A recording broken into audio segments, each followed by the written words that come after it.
we want to connect the education community with other stakeholders in the global education. And we're excited about the topic that we have today, which is Wikidata and Curriculum Digitization. That we will go ahead and have some guest speakers who will be talking about this. But before going to our topic for today, we want to share some of the stories from the movement. We want to highlight some of the community stories as well. There are many things happen. There are many things happen in this year. We know, despite the challenges with COVID-19, our community members went ahead and they innovated different programs to continue the activities they were doing and using Wikimedia projects in education. Some of them were like they created new online trainings, new meeting spaces, and we are all inspired and by seeing the way they innovated and came up with all these ideas. I will be sharing a few of these activities. There are more which you can find in the education newsletter. And let's go with just technical challenge. Just give me a minute. Are we not seeing the slides? Are we seeing a different one? Sorry, Sailesh, we're seeing your screen. We're not seeing the slides. Oh, okay. Sorry. Let me see.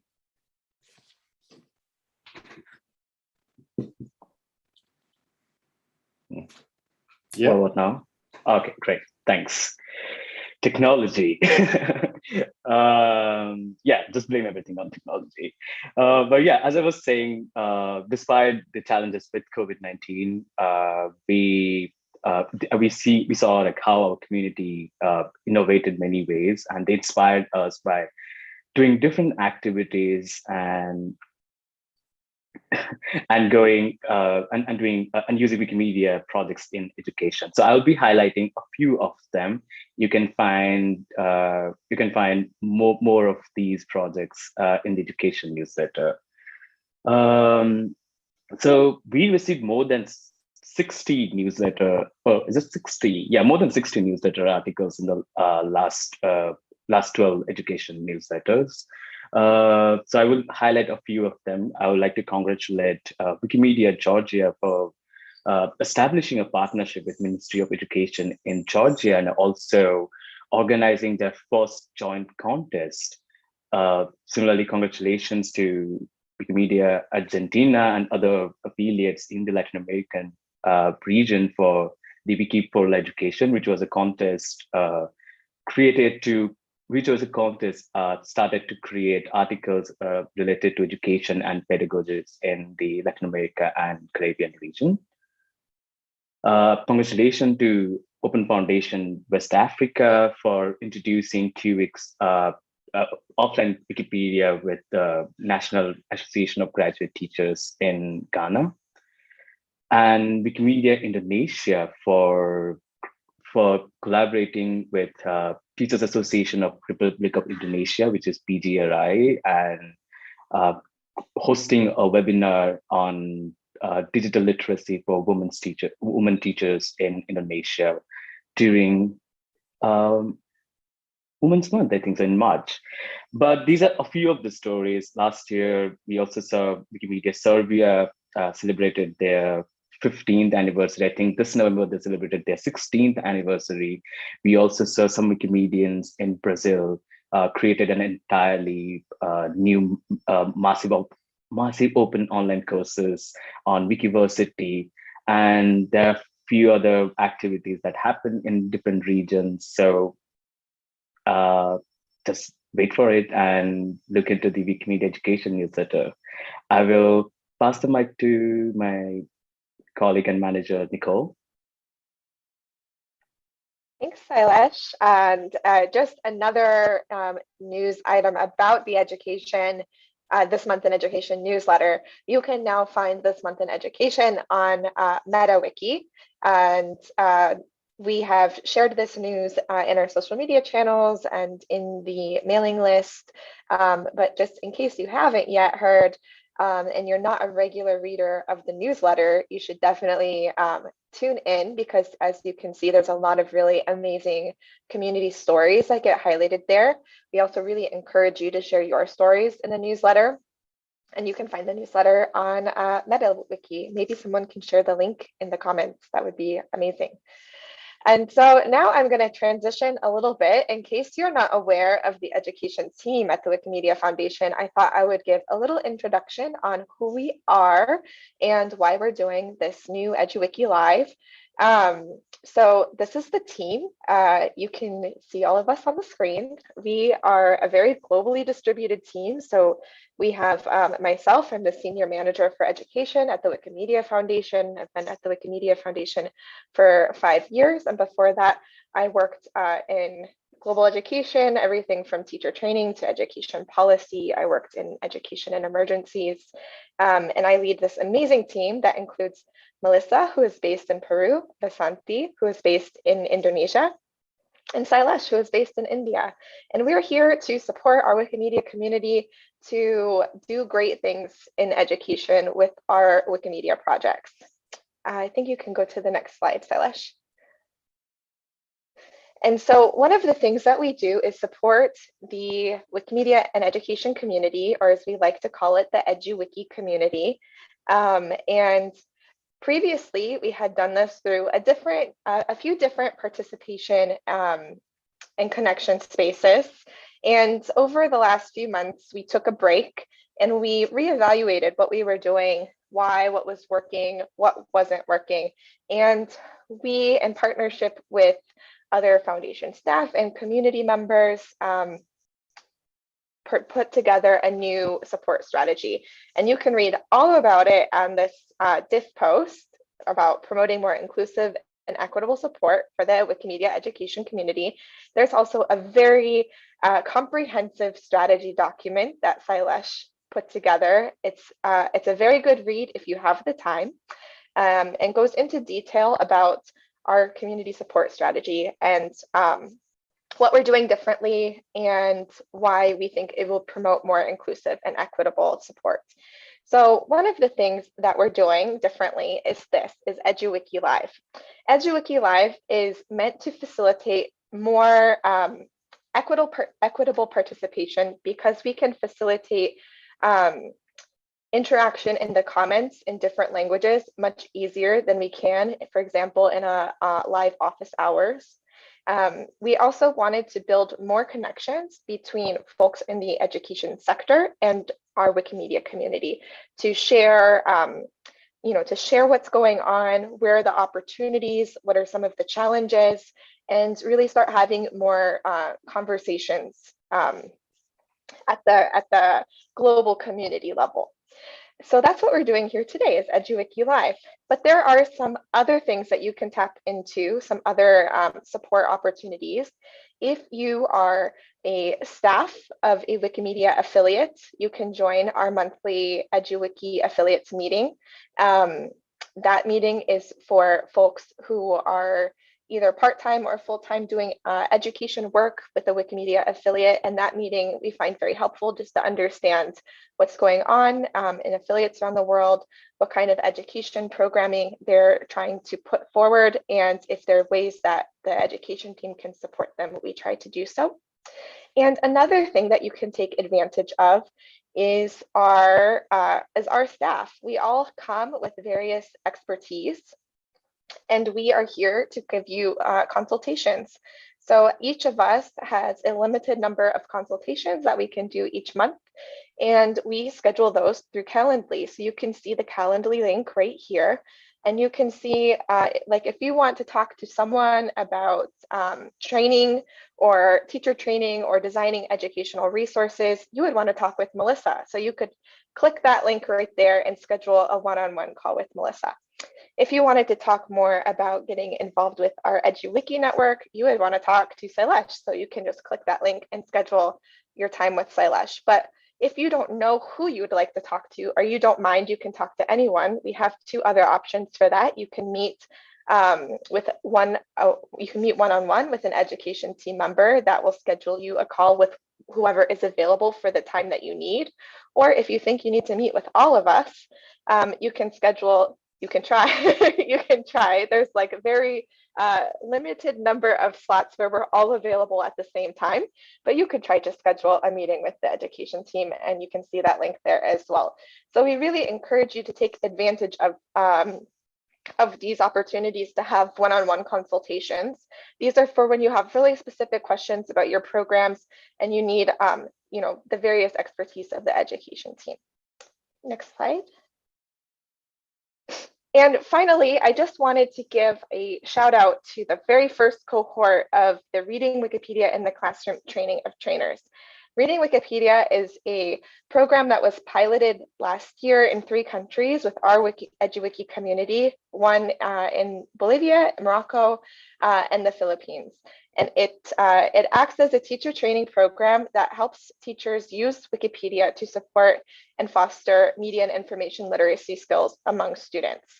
And so after the pilot, we are scaling this up through training of trainers. Each cohort will have around 25 trainees who will become certified to train trainers in their localities. And so for the first cohort, we received 120 applications, which is just amazing, and shows the appetite for this kind of programming. And of those 120, 26 are participating currently in the training of trainers, and they will graduate in December. So we will announce when the graduation is happening, and we hope that you can help us to support and congratulate the very first cohort of trainers. Next slide. Great, so now let's transition into the topic of the day, which is super exciting. Today we're going to be talking about curriculum digitization, specifically with Wikidata. And so to give a little background on how this topic came up among the education team at the Wikimedia Foundation and how we got involved in supporting curriculum digitization with Wikidata, we have to backtrack a little bit to the very beginning of reading Wikipedia in the classroom, when we were trying to do research on how well aligned are Wikipedia articles with the school curriculum. So what we were trying to understand is if we're asking teachers to use Wikipedia in the classroom in Morocco, if there's enough good quality articles that are relevant to what's being taught in the curriculum. And we just found that was a very challenging exercise because you had to manually go through curriculum documents and then manually check Wikipedia articles to see if there's any alignment, and even creating spreadsheets and trying to extract the data from those was very, very challenging. So it just came to mind that there must be an easier way to do this. There must be a way to tap into the tools that are available to us to make this process more streamlined. So that's when we started exploring what would be possible to do with Wikidata. And at the same time, the world was going a little bit crazy. COVID-19 had emerged. And at the beginning of the pandemic, I happened to be in Paris at the UNESCO offices having conversations. And we joined something called the UNESCO Coalition, I'm going to get this wrong, oops, the UNESCO Coalition for COVID-19 in Education. That's wrong, but it's something like that. But we're calling it the Global Education Coalition now. So this Global Education Coalition was aiming to support school systems who had to almost immediately shift to online learning, and most school systems were not prepared for this. And one of the things that would have been extremely beneficial at the beginning of this pandemic is if curricula had already been digitized in this way. So we weren't able to meet the needs of the immediate shifts at the beginning of the pandemic, but we could strengthen school systems to be prepared for the future. And so that's what we're aiming to do. And so, yeah, so Ailesh, you can go to the next slide. And so one of the things that we want to see happen as a result of these initiatives is that we will be able to support the Wikimedia volunteer editing community to improve content related to school curricula.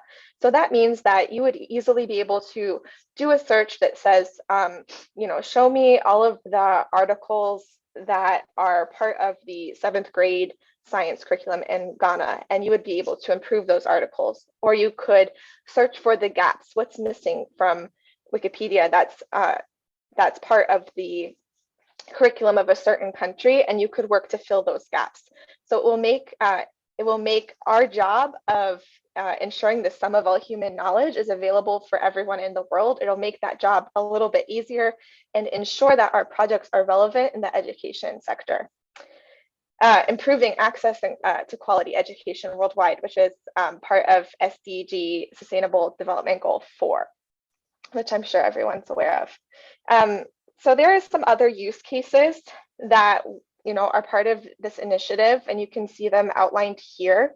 And I just want to give maybe a little bit of an anecdote of one use case that's not outlined here, but that I think is really important, and then I think our next speaker will talk about a little bit more as well. So in my previous life before the Wikimedia movement, I worked in refugee education. The first time I ever worked in refugee education, I was supporting UNHCR as a volunteer while I was a teacher trainer in Malaysia. Specifically, we were looking at how do we provide the right curriculum to Rohingya refugees in various states in Malaysia.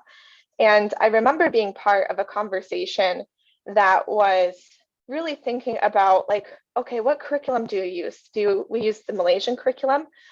A lot of these refugees are going to be resettled to another country. So do you use the curriculum of, the resettlement country? Do you use the curriculum of the host country? So in refugee education, you always have this question of where do you start? What do you teach? And if you had, let's say, an algorithm that could find the commonalities between all of the options and start from that baseline, it would make providing quality education to displaced people much more simpler, and allow the focus to be more on finding the right educational resources than just deciding what curriculum is the most relevant to use. So that's kind of a little anecdote on one reason this could be really, really important and impactful in the education sector. And it can also be really impactful in our Wikimedia movement, like I said, enabling us to close content gaps, which is a really important goal that's part of our movement strategy. So with that said, I'm going to pass the floor to several experts today. The first expert has written, I want to say, the handbook, for lack of a better word, on curriculum digitization. This is a very new space. It's been done only a handful of times, and not with a linked open data platform like Wikidata. So it's really new, and there's a few organizations that are pioneering these efforts, and the next speaker has been a part of that. So I want to thank you for joining us today, and I'll pass the floor to Yvonne. Thank you. Thank you, Nicole, for the introduction. I'm going to share screen. So this is a project that I'm very excited about. It's been going on for the last couple of years. And data models for curriculum standards. So you see the curriculum standards there and the data models. So how exactly, if we want to digitize curriculum standards, how exactly can we do that? So to give you a little overview, let me start a timer. A little overview of what we're about to talk, what kind of trouble you're getting yourself into.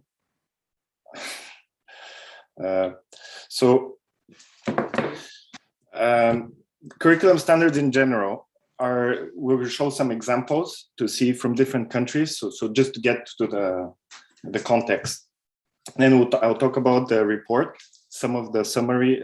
There's a lot of things in there, like Nicole mentioned, but we'll talk about the digitization aspect and several use cases. So it's important to think of the end goal why are we doing all of this? What are the applications this will enable? Because as Nicole mentioned, there's a lot of work digitizing the curriculum, but if we can do it once, and if we get the right partnerships, it will be a lot of benefits will result from that. I'll close with some mention about how this is relevant for Wikidata in an education project, and how the ideas presented here are can go forward with Wikidata. Okay, it's not a technical talk, so don't worry, there will be some technical jargon from the education space, but no code blocks. You don't need to be a programmer for this. I made sure. Okay, the general picture, I don't know if you can see my cursor. Okay, so this is what we're talking about. We have thousands of resources, millions of resources that have education potential. So Khan Academy, in case someone is not familiar, they have videos and exercises. So complete lessons on mathematics, music theory, it's all kinds of topics.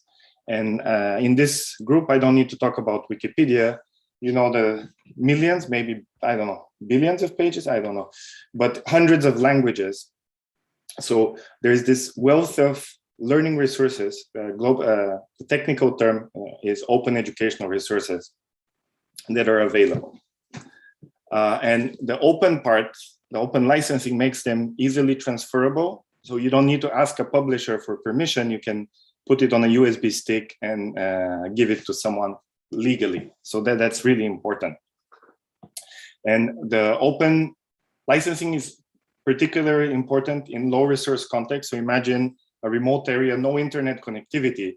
So the kids in that region and teachers, everyone is like, oh, wow, there's so much on the internet, you can learn. But how do you know? No internet, no internet learning. So this is where Colibri learning platform and Kiwix apps that work offline. So you can take the best of online resources, but download them to local hosts, download them to a local computer or a local Wi-Fi hotspot or a tablet. So basically taking the internet, thanks to open licensing, can be work offline in remote areas. So that's all the good news. But it's not enough to give someone, a teacher, the resources and say, okay, look, dig in there, you'll find the relevant stuff. That's very time consuming.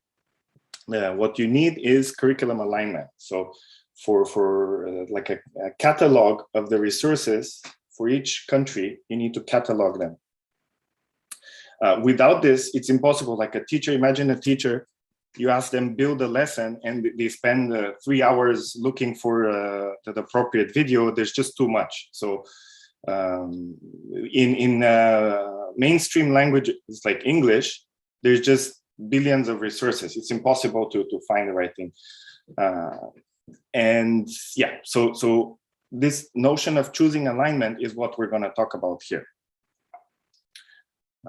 Okay, so here is the what's in the report. The two big picture ideas is we already talked about that a couple of times, the digitization process. So these print documents that are available in most countries, the curriculum standards, if you're not familiar, it's a print book that says for each grade level what students should be learning.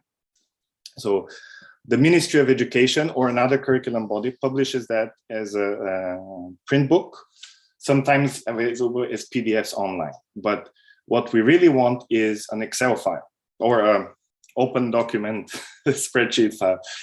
And we want the structure in these documents. We cannot manually, like this arrow here is hours or weeks of data entry.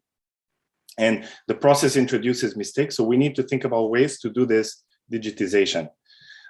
And the second aspect is publishing. So not only digitized standard, but the book published by the Ministry of Education has authority value. Everyone can align and follow those standards because it's published the Ministry of Education. If they were to publish, if the standards are published by the Ministry of Education, this is very important to for the whole educational system in a country. Everyone will know that these are the official standards. And thanks to the digital standards, digitized curriculum standards, we can now start to talk about organizing the learning resources. So the catalog. So the technical term, so there's a lot of things in education called alignment. So a little bit pause on definition. So the process of categorizing learning resources according to standards, I'm going to call that curriculum alignment. In the data here, it will come up in the next slide, it's called a content correlation. So the links, these links are called content correlations. So that's the goals of the report is we need to do these tasks, but setting the foundation for them. So that's where the data model comes in. A little bit of background, this report didn't come out of nowhere. It's an ongoing collaboration with the focus on open educational resources. And in particular, there's some machine learning and working on semi-automated solutions. So this difficulty of this task about aligning content, we did several projects to try to do this in an automated manner or a semi-automated manner. So there's a teacher in the loop. Before we got to that, there was consultation with teachers, a design sprint, how exactly are we going to do this, and a hackathon that actually worked on solutions. So there's a lot more info at this link. But just to say that this is not a report that I came up with, it's standing on the shoulders of giants. And so my role in this was a participant, and I'm here to talk specifically about the report and not as a representative of these organizations or in any way. So like the wider project is, I don't have the full context, but for the technical part, this is what we're going to talk about. But before the technical part, wow, is it on autoplay? These are the educators, and basically these events, we had participation from curriculum designers, Ministry of Education, and content publishers.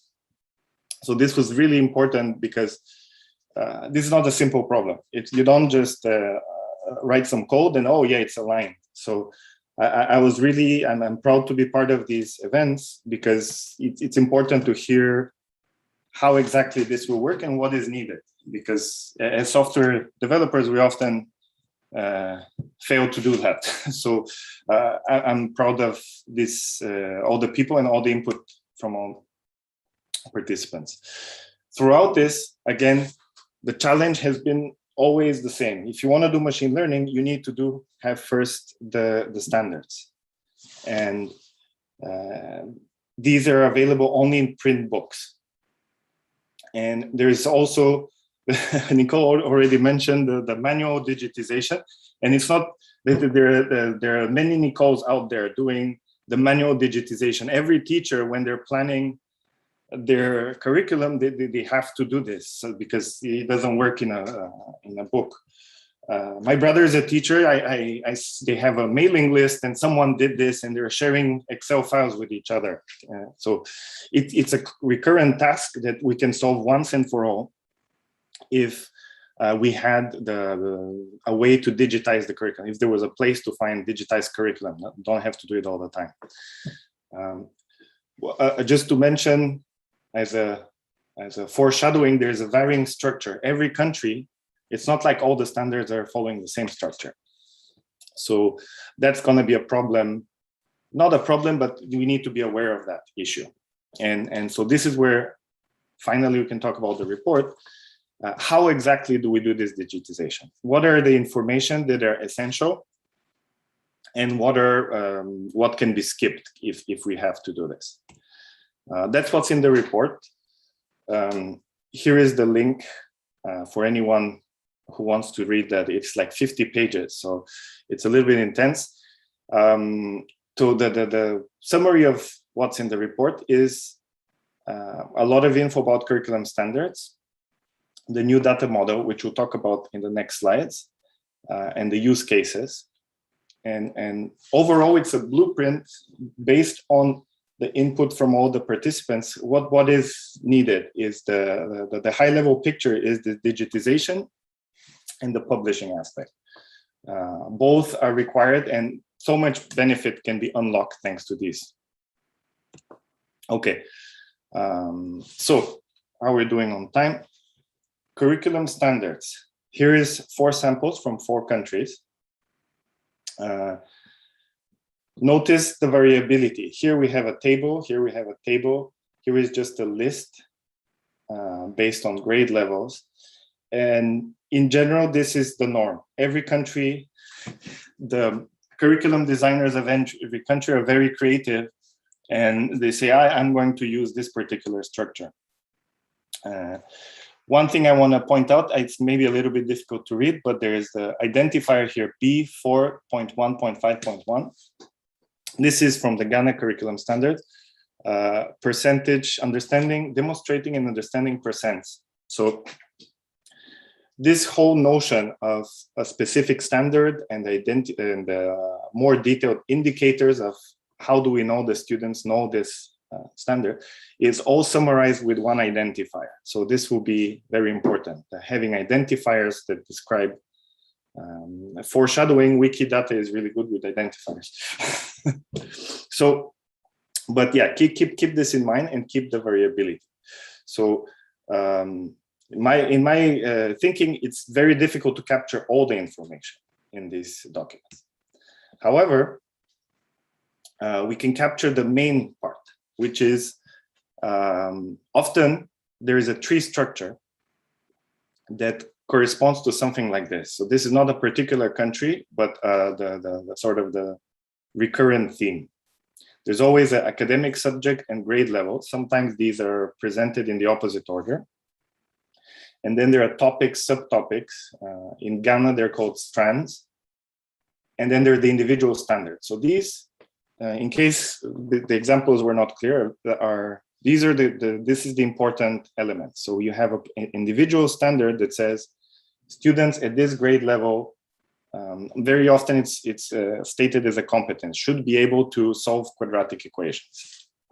And then oftentimes the standards contain more detailed elements, clarifications to the standard. Okay, so that's the high level structure for standards. We can aim to capture the structure of the standard, perhaps with additional information on the sides. There is existing standards like the Achievement Standard Network and the Competency and Academic Standards Exchange. These are prior work in the United States and Australia. There's some Canadian standards. All of these countries, they're facing a similar problem where each state has their own standard. And the ASN was created to say like, oh, listen, let's all encode this information so that there can be exchange of information between the different states. And Australia, similarly, there was a new standard that was implemented, a national standard. So they did the work to digitize and make sure the adoption works out easily, because you can't. So that's good stuff, but there's a little bit US centric. And if we think in a global context, we need, that's why there's need for new data models and evolution from these. I'll just plug this quickly, LRMI, Learning Resource Metadata Initiative.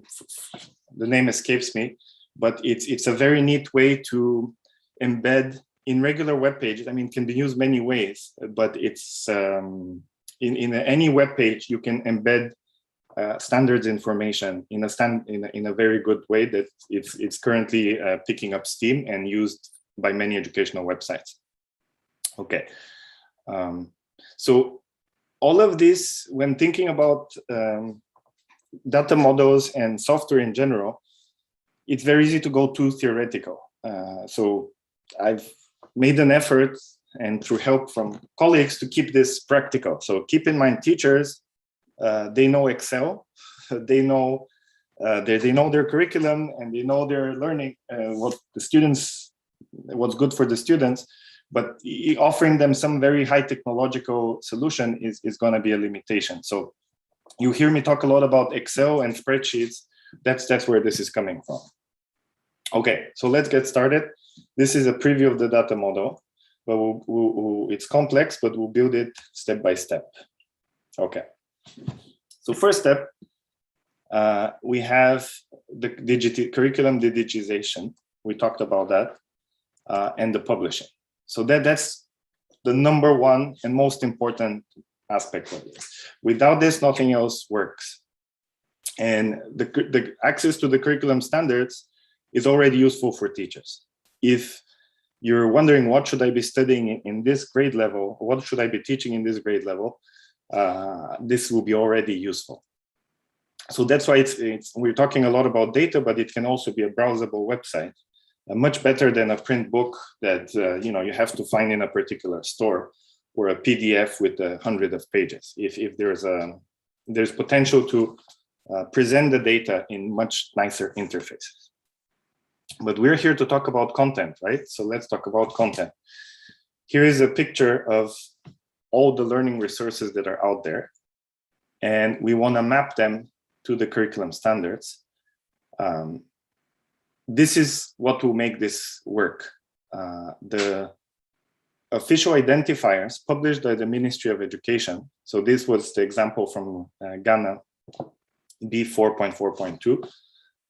I'm not sure what that one is, but let's say it's quadratic equations.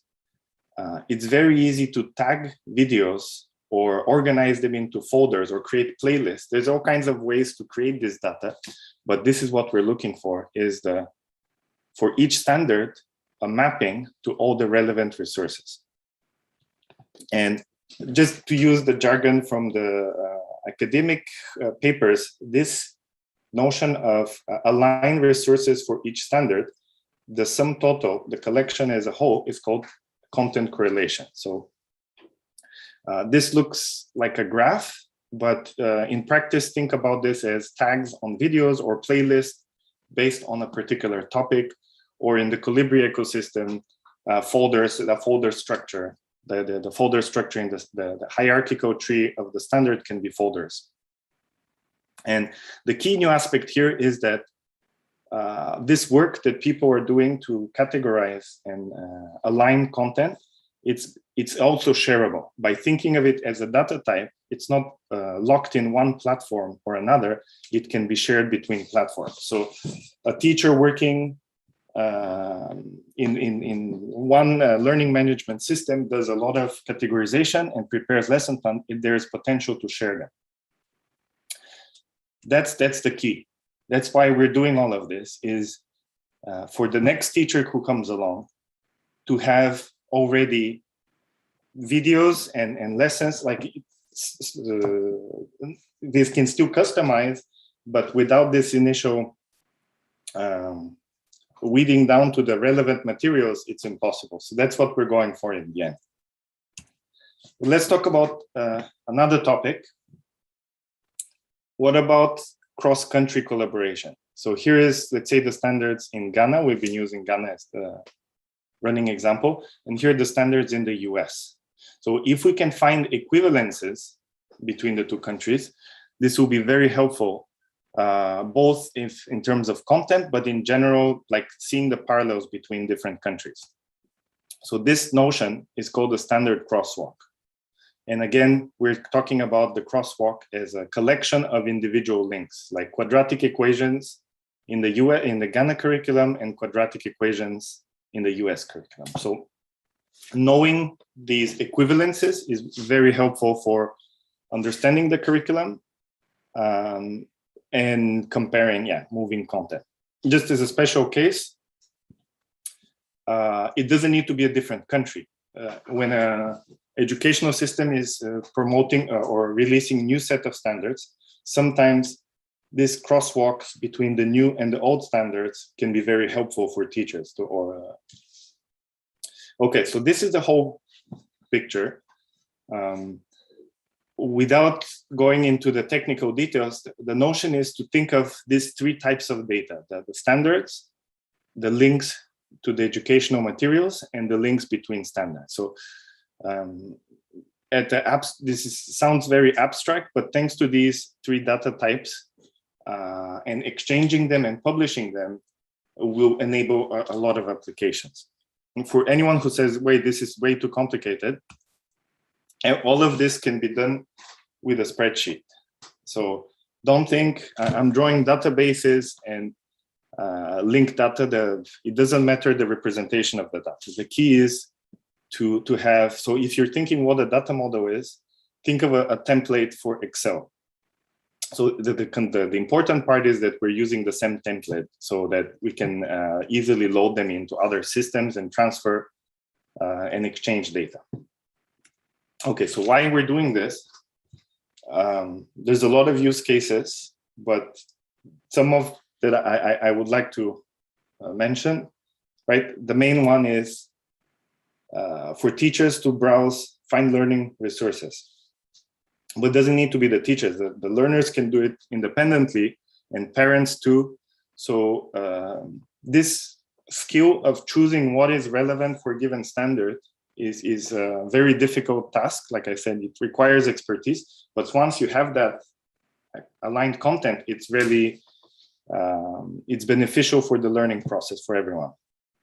Ministry of Education needs to be part of this, and they have the interest because they publish these standards. They want to make sure they're applied correctly and the materials are really aligned.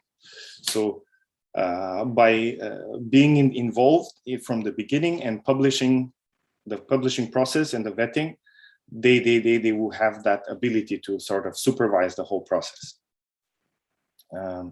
I mentioned when we talk about curriculum alignment, it's platform agnostic. There's no one way to do it, but an Excel file and manually saying this standard, this video. But in different software systems, this could look like tags, folders, or playlists. The point is that we want to know this, find the relevant content. And this is more of an open challenge. How can you use these standards? So I mentioned mobile apps. But yeah, once you have the structure, it really unlocks a lot of potential. So we can't predict in advance what will happen. The standard crosswalks also, I mentioned equivalence between countries. I won't show the picture here, but there's a notion of if you have material aligned for the US curriculum and you have the mapping between US and Ghana, you can hope to reuse those aligned materials. Okay. For me, this is the key that unlocks all of this is the participation of the Ministry of Education and the publishing of official identifiers. So I mentioned this a couple of times already, but once you have a tag like B.4.51, it doesn't mean anything to us right now, but all the software systems will know what this refers. So you could have tags in one system, folders in another, the data will be interoperable. And currently there's a lot of tagging systems, it's a little bit ad hoc, but if we use the official standards, the official identifiers published by the ministry with the backing, they already exist, but that's what the tags we want to be using, not just inventing our own tagging system. So that's where the backing and the participation of the Ministry of Education is so important. I mentioned that already. So in a way, because the ministries of education are so important, perhaps we have to think about this project as how do we make it easy for the Ministry of Education to publish data? So instead of volunteers trying to do the digitization on their own, but get it directly from the source. Which brings us to the topic of jurisdiction. So many data platforms are centralized. So they're operated by one organization. And to upload data or to publish data, you need to talk to an administrator in that.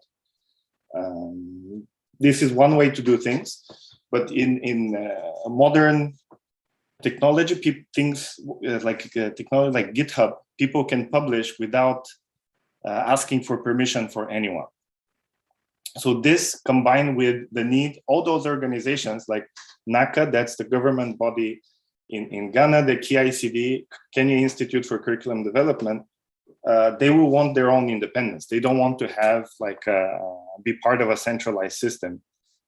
So that they don't control. So publishing, so the notion of a jurisdiction is just a wrapper for who is allowed to publish here, and it could be so a curriculum body would be publishing curriculum standards and the controlled vocabularies, so grade levels, things like that. But other people can, like a content provider, content publisher, could just publish metadata for their content and alignment tags. It doesn't need to be.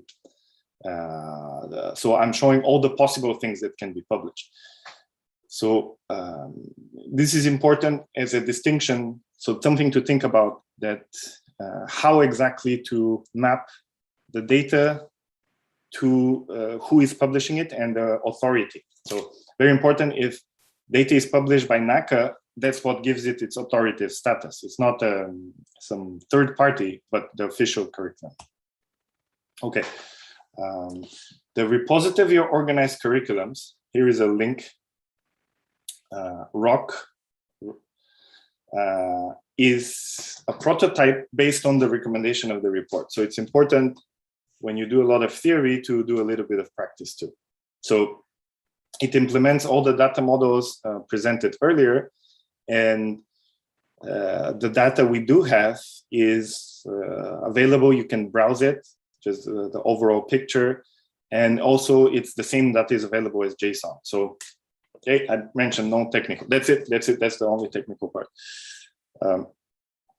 So the goal here is to have the facilitating tools for the digitization process. So if you have Excel file, so if you digitize it into, you do the work to produce a spreadsheet, you can then easily convert it to a browsable interface or make it data interoperability. A lot more details in this blog post, and all the source code and data we produce is on GitHub under this organization, ROC Data. So in the process, one of the things worth mentioning independently is the notion of a data repository for curriculum standards. So there's a demo for all curriculum documents. So source documents. The goal is to have the data published independently of any software system that makes use of it. So people who are not familiar with GitHub, this is the #1 way to share software, including versioning and the ability to track changes. So curriculum standards data is just like any other standards data. It's just like any other data and can be published on GitHub. The interesting part here is that each country can have their own organization and publish standards under their own name. So that's the authority part. The jurisdictions I mentioned earlier. Okay, getting to the conclusion. 3 things I personally care about a lot and makes me excited about this project. The spreadsheets will work. These teachers know about this, and we just need to digitize things once. Perhaps even the ministries of education can be publishing these spreadsheets. The publishing curriculum on GitHub or other open platforms, that's another thing that will ensure interoperability.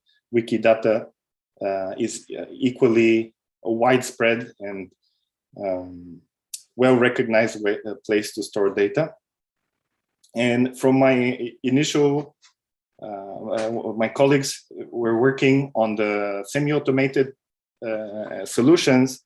It's pretty impressive. So language models and machine learning have advanced quite a bit. And in particular with human experts or expert educators, when they can be there, part of the development of the algorithms is very helpful. And I think this will work. Once we have the data, there will be rapid progress on the semi-automated part. To conclude, some next steps. I think I mentioned that too many times, but at the risk of repeating myself, how do we get the ministries of education involved? That's how we'll get data quality and official identifiers that everyone can get behind. Without this, it's going to be difficult. So we want them in the picture. Interestingly, in the next talk by Andrews, a Wikimedian in residence at GSET, he'll talk about his experience in Ghana and collaboration with NACA and the standards there, how exactly they're going to be digitizing. This is a little bit chicken and egg problem, right? If you tell the government, the ministry, look, digitize, give us the spreadsheet, they're like, why? But if we have apps that make use of curriculum standards, then the picture will be very different. They'll say, oh yeah, we want to publish as digital formats in a machine readable format because we want to have a easy to use OER library, a discussion forum for teachers. I'm a big believer in print. So imagine print booklets for teachers only talking about the standards for their grade level. So that would be very helpful. Instead of having a giant book that covers all grade levels, teachers want to know what for their class, for their context. And Wikidata in Education is a very promising project where the same notion of curriculum document and content correlation can be encoded as in Wikidata models. And since Wikidata is more powerful than relational databases, some of these distinction between nodes, there's less need for modeling, and just properties can be added to different objects. So it's very flexible. I look forward to how this will develop. And I think what I really like about Wikimedia in general is there's the notion of community, that it's not just technology, but the people that make this work. So imagine once we have the data, what people can do for this difficult task of alignment as a group, suddenly is not that difficult. And I'll close on the reminder of why we're doing this. The end goal is to catalog, give teachers the catalog for all those. I said there's like a gold mine of learning resources, but without the catalog, it's not that good. And we can do this. We can do this. We're just missing some metadata. And with that, I will close.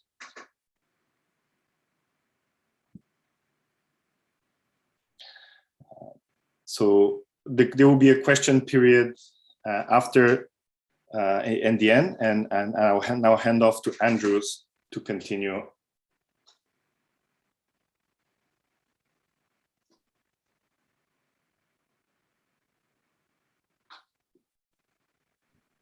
All right, hello everyone. So I'm actually going to have, so thank you all for making it to today.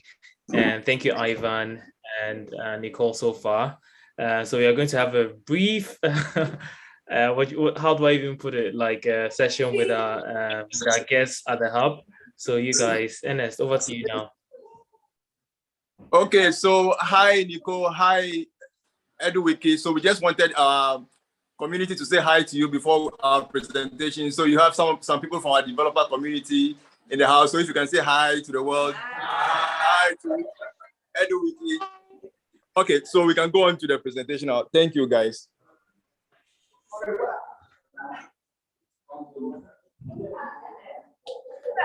All right, so I trust you can all see my slide. So I think, Ernest, over to you now. Before I come in later on in this presentation. Thank you. So we'll be doing a presentation on curriculum digitization in Ghana, and this is going to be presented by Ernest Gavor, who is a director with Ghana Society for Education Technology, and myself, Andrew Sneaolilate, a Wikimedian in residence with Ghana Society for Education. Over to you now, Ernest. Okay, thank you very much, Andrew. We are very excited to be here, and very excited to be with the Wikimedia Foundation and the Wikidata for Education team on this very, very ambitious and very important project. So as the introduction said, we at the Ghana Society for Education Technology, we've been in this space for quite a while. We do education consulting, we work in the edtech space and support curriculum standards and content development. So for this particular curriculum digitalization, the following are the things we are doing. Andrew, you can move to the next slide. Okay, so we are hosting Andrew, who is our Wikimedian in residence, who you will hear do most of the presentation, talking about exactly what we are trying to solve. And we are hosting a technical advisor also helping in the data model. I mean, Ivan has spoken a bit about the model ranging from the Excel sheet, but it can get a bit complex where you are trying to get a model that can be replicated in other countries. So we have a set of consultants supporting Andrew to be able to achieve this. Next slide. Because time is spent, I will just let Andrew do most of the talking. So on the next slide is what exactly we are trying to do in Ghana. And luckily, Nicole did mention these use cases. Next slide, please. Nicole mentioned these use cases, which are exactly what we are trying to do in Ghana.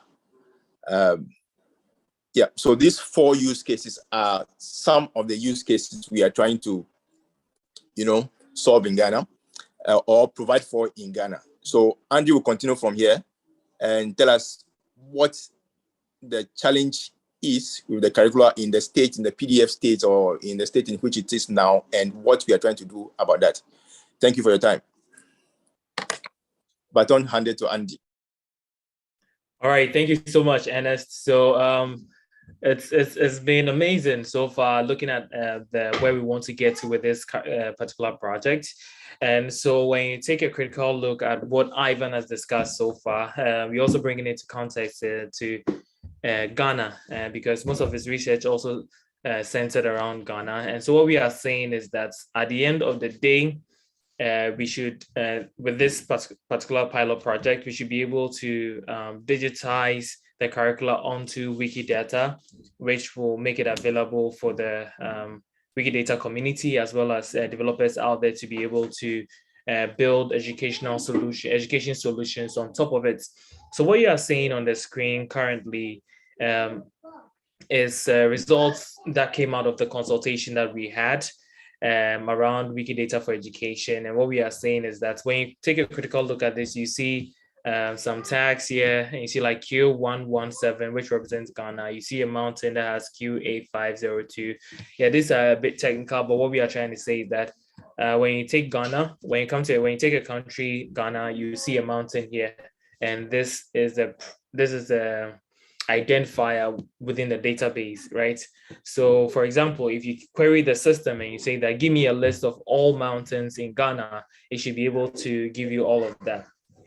And we are doing this using the structured platform. So I'll not get too technical, but let's start from this point of view where we are saying that what is digitization? All right, because maybe most of us would have heard digitalization. So at some point within the presentation, I also bring clarity to what digitalization is. So let's put it this way. So digitization, what we are going to do here will be that what we see in tangible documents. So for example, you see a book or printed documents out there. Now we are going to digitize, we are going to go through a digitization process. And usually most of us will know that you either scan or undergo data entry, and then you have the information in digital forms in the form of databases. So just as Ivan made mention of, like spreadsheets, Excel, those kind of things, right? So these now become digital documents for one to be able to utilize it. And you see, the unique thing about this is that unlike you typing out an information into Word and just storing it on your device, with our process, what we are saying is we keep them in databases with tags. So it becomes easier for you to be able to use the tags to create curriculum alignments, to crosswalks, all those technical specification or implementation when it comes to us building on top of the data that we have. So what we are saying here is, as a result of this project, which became a necessity, and then it became part of the UNESCO Global Education Coalition, and that's the pandemic hit us. But then although most of us have digitalized, or most countries have digitalized the educational processes, that we're able to have lessons and trainings on, for example, like Khan Academy on TV.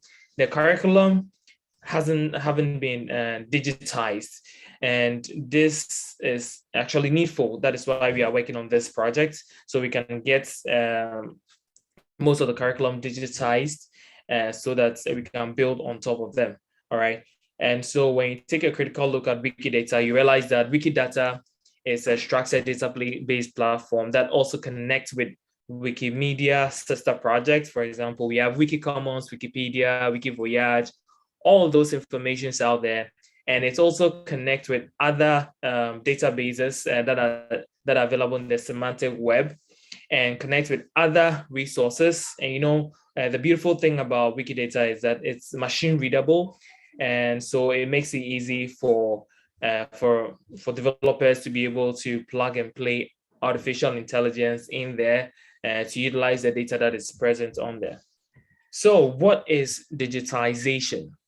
So as I've explained digitization. What I want to talk to you guys about is, digitization is not digitalization, because so a digitalization will be where so for example, I think if not for COVID, or if not for the fact that we're all globally distributed, we would have had this meeting in a physical space where you see me, I see you, we're all sitting there, we are all interacting, right? That is a physical program that is happening, right? But then when we digitalize the process, that is where we have virtual meetings, where we are currently taking advantage of Facebook, Zoom, YouTube Live, all of these platforms. So we are digitalizing the process. And so when it comes to education, most governments have digitalized the educational experience by having tutors present the learning materials where they have been pre-recorded, and then go through the lessons with the students. So these are more like virtual classes where students participate as well. So that's digitalization. Then we all know digital transformation as well. It's not digitization, right? At the end of the day, what we want to do is that digitization leads to digitalization, and definitely we'll have a digital transformation. So it's a step-by-step process, and they all form part to become a whole. So before we digitalize, we have to digitize most of our information, or the information that we have. And before we reach digital transformation, we should have gone through the process of digitalization. Yeah, so benefits. Let's look at benefits and challenges here, and where we are saying that, digitization allows for digitalization, which leads to digital transformation, which I've stated earlier. And then when you take a critical look at it, you realize that it's low cost in the long term, because I'm sure when curriculum standards are prepared and printed out and distributed to, let's say, all the educational centers within a country, let's take a country, for example, or within a region or a state, we distribute a lot of papers and books, and we get contributions from members and all. That's a lot of print, right? And so instead of us having to print all of these data or content, these are available virtually in the form of databases, and you can actually query the data to present you what you want to see or what you want to work on. So for example, I want to know all, so you query the database and be like, okay, present to me all science, the science curricula that is directed to senior high school 3. And that has an objective of, let's say, experiment with water. And then it presents all that to you, right? And so it even helps with version control, because we're able to keep a copy of what the original document is. When changes are made to it, a history is kept, and we're able to revisit that and see what happened. And so we're even able to backtrack on what we've worked on through version control. Then distribution, it becomes very easy for us to distribute locally and even geographically across borders to a wider audience, for us to get contributions from different curriculum experts out there. It also allows for collaboration, because when curriculum is prepared or when standards have to be reviewed or revised, we need collaboration, and it's very, very important. And as part of this project, what we seek to achieve at the end is for us to be able to compare curriculum from one country or one region to another curriculum in another country, and be able to learn from each other and or adopt learnings from the other. So an example that Ivan and Nicole cited, where refugees, you move from one country, you come to another country, and if you have to learn, you may have to learn that country's curriculum, because maybe the tutors or educators in that country do not have access to the curriculum from where you're coming from. So with this approach, you'll be able to have educators to be able to learn directly from those processes. So it really, really helps us to achieve that objective. And digitalization, because now we've been able to digitize the content such that those who are also developing open educational resources have a reference point for them to ensure that their content aligns to the curricula of the country or the region. And this is an indirect benefit, but then we all know that because of technology and because we've digitized the curriculum, and as a result of that, we've achieved digitalization and digital transformation, there's reduced carbon emissions. And globally, we also want to achieve low carbon emissions, where we are thinking about the fuel emission when transporting large volumes of books from one country to another, or from one location to the other, because we have to distribute a lot of books and content. We are thinking about prints, where that takes a lot of like ink, and we reduce paper wastage and all of that. So indirectly, we also bring that benefits. Then what are the challenges? The challenges that we foresee, there's volume of work based on approach of digitization. So if we are saying that we are scanning the documents, after scanning, what happens to the content on there? Are they directly inputted into a database, or do they now get into a text document, a text like a text editor, for us to now map each content into a spreadsheet, or how are we going about it? So, or are we going to say we are going to go through the route of data entry, where we type everything into the database? So the volume of work will increase based on the approach that we decide to move with.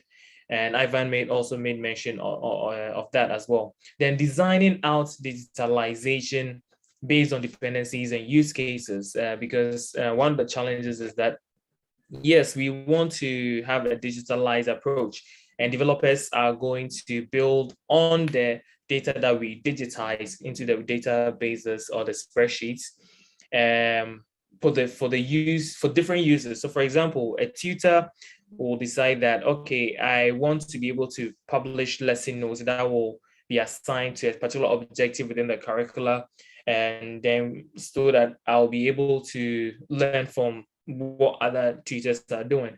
Now, in designing such an interface, how should we go about it? How should the app developer also think about structuring or modeling their database in such a way that this also gets attached or noted to the content within Wikidata and all of these things? So complexity comes in also based on the use cases that we want to build the systems for.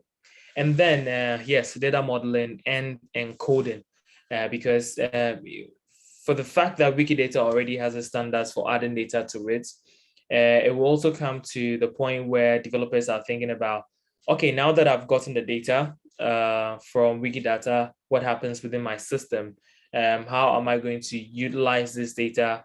Or if I'm to add another component that is not available within Wikidata, how should we model our database, or how should we encode it in such a way that it matches with that and the other databases in the semantic web out there. All right. So we've taken a look at the benefits and the challenges when it comes to this whole process. In conclusion, we'll say that the success of the digitization curriculum in Ghana will lead a defined data model for the democratization of education, such that developers, learners, and educators will be able to actively participate in education and increase the repositories of OERs globally. So when we are able to digitize this whole process,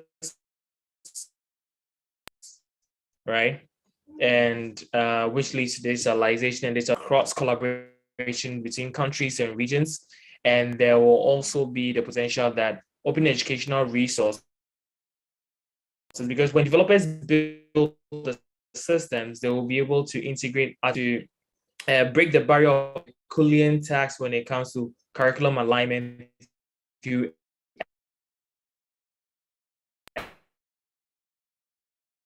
experts, because we can actually build AI systems that already have the standards and the structure that will definitely automatically align or advise on aligning open educational resources to the curriculum standards within a country or a region. I'll bring to an end particular presentation, and we look forward to more interaction from the education and Wikidata community out there, as well as anyone who is interested in this project. Over to you, Ernest. Thank you.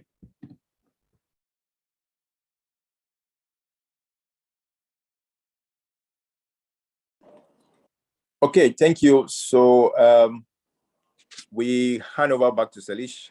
That's the end of our presentation, and thank you. We look forward to having a digitized curriculum in Ghana to lead the way for the rest of other countries in Africa and the world over. So, Salish.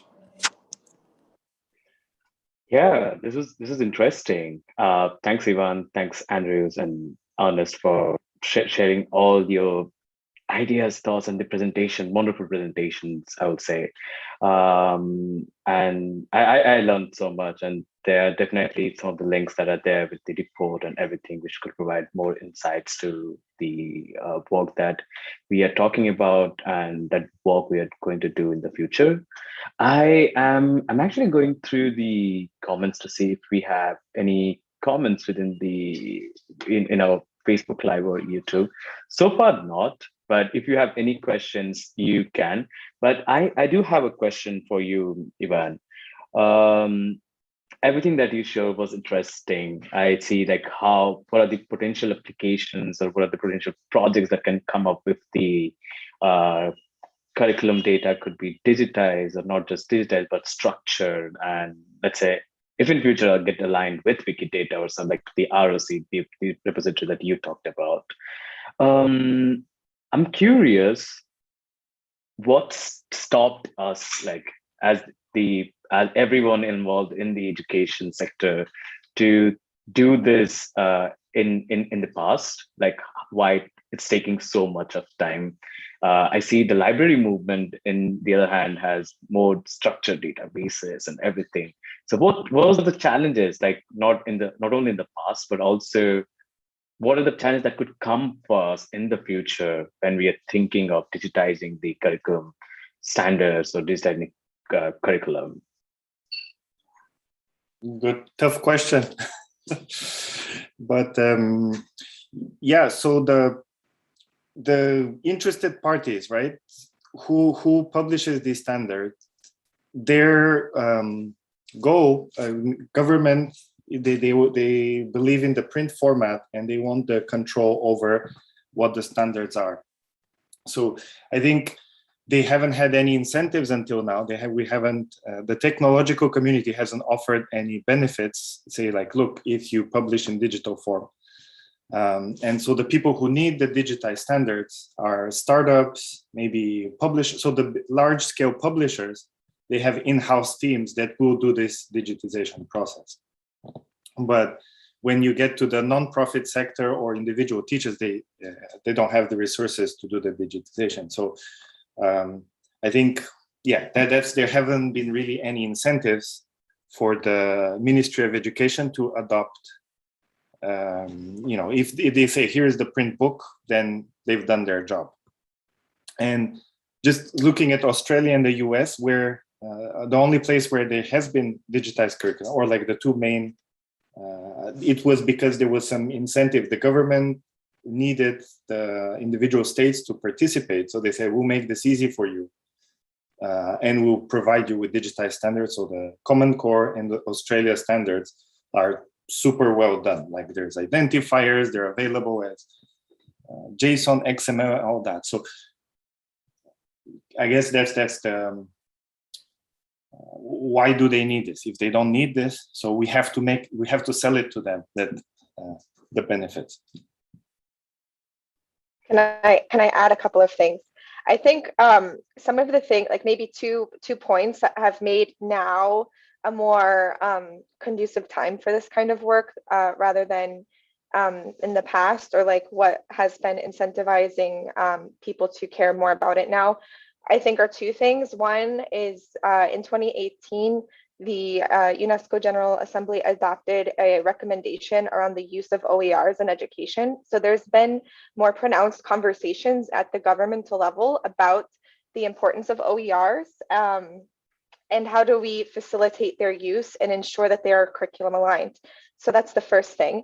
And the second thing was the pandemic forced governments to shift to virtual learning, and most were unprepared. So I think, when you face the problem, you're more open to solutions to the problem, right? When it's a theoretical problem, you're like, oh, yeah, okay.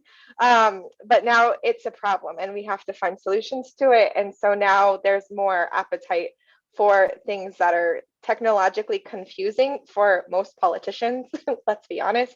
But I think that when you explain the outcomes, then those are understandable. And so I think there's just like a little bit more of a supportive environment for this kind of work.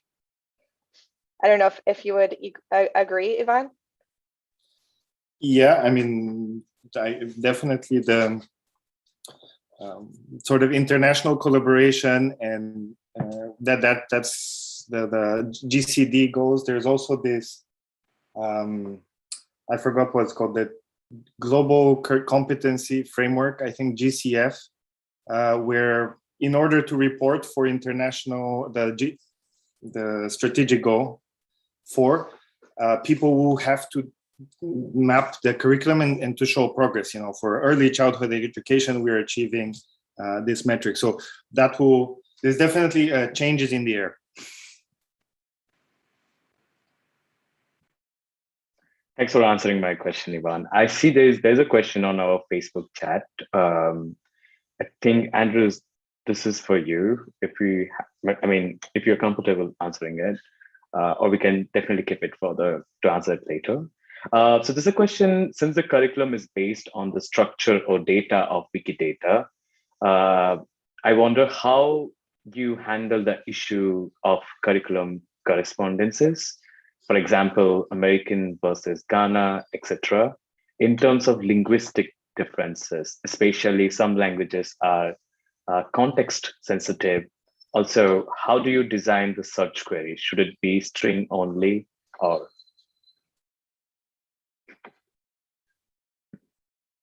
I think we're only getting difficult questions. Yeah.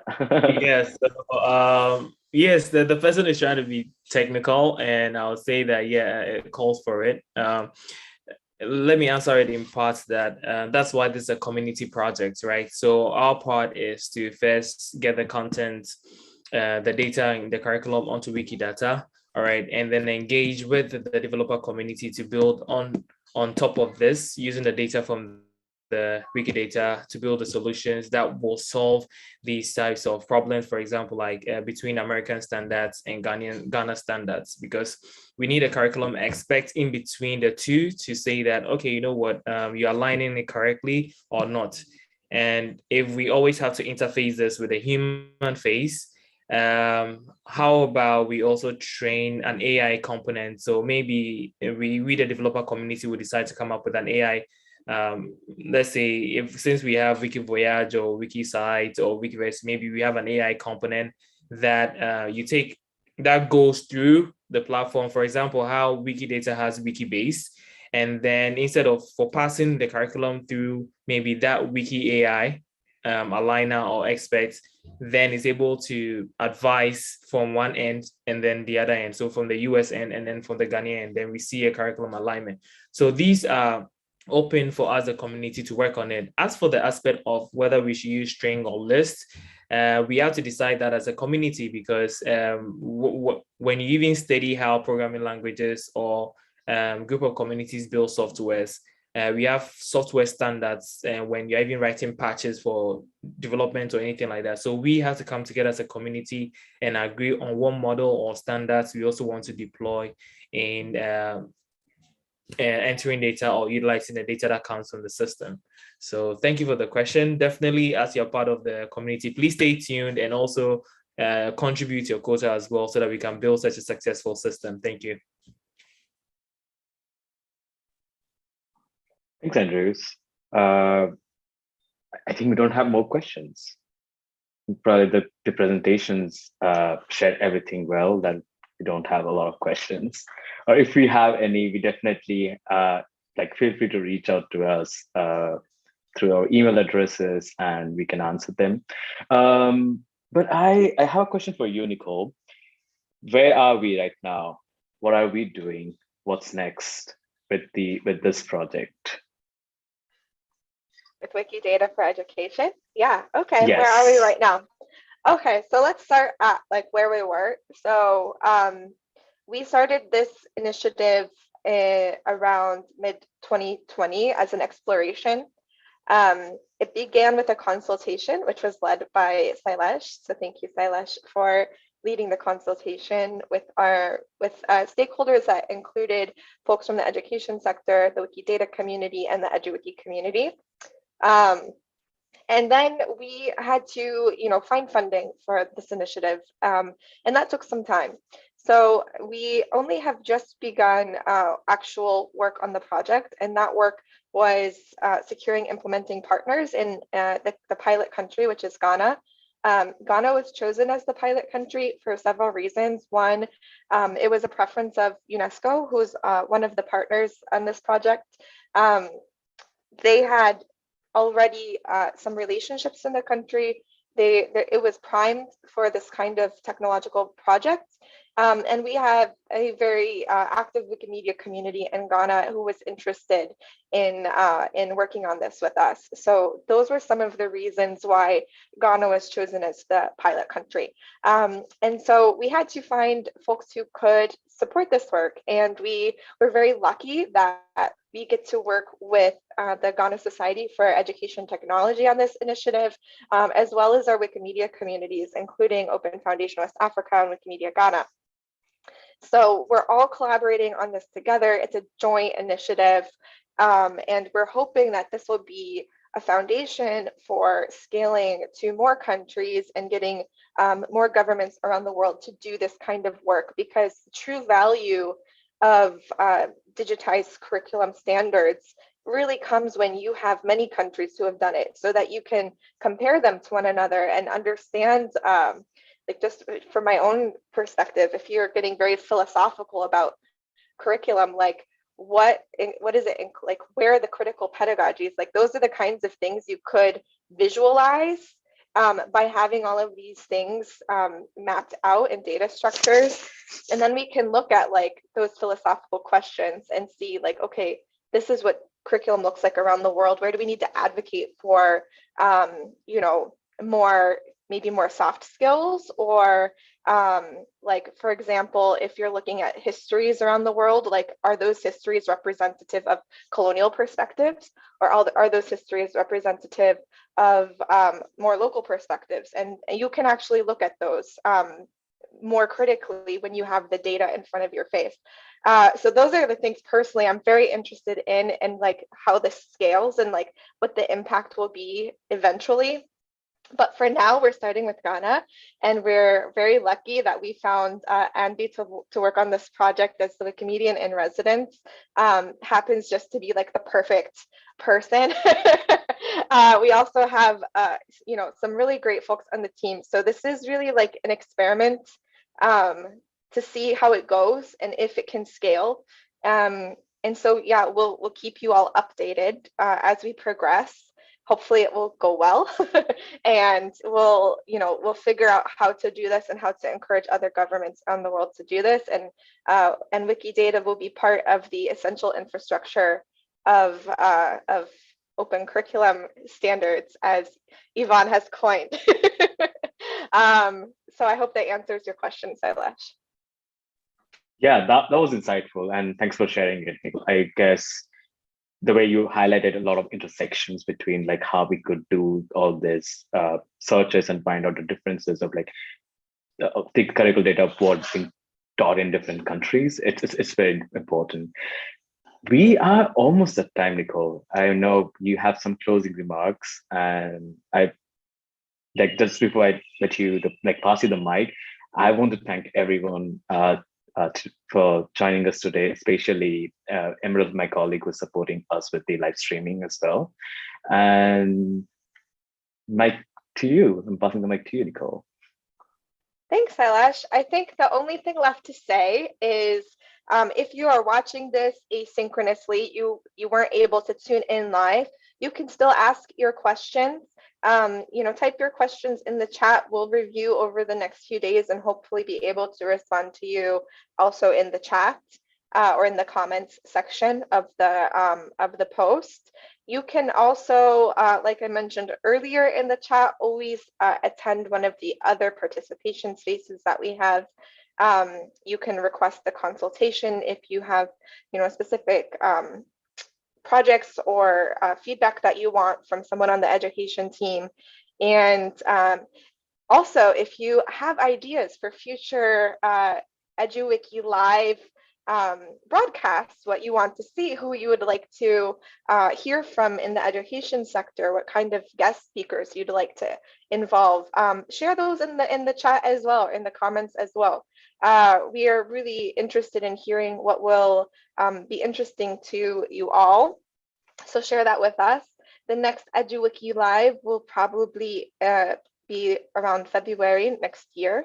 So, so keep your eyes open for the dates and times. And I think with that, just thank you to all the speakers from today. Everything you shared was so important and insightful, and we really thank you for taking the time to communicate with our community. And thank you for everyone who is watching, either live or in your own time. So thank you, everyone, for participating in the very first EduWiki Live, and we'll see you next time.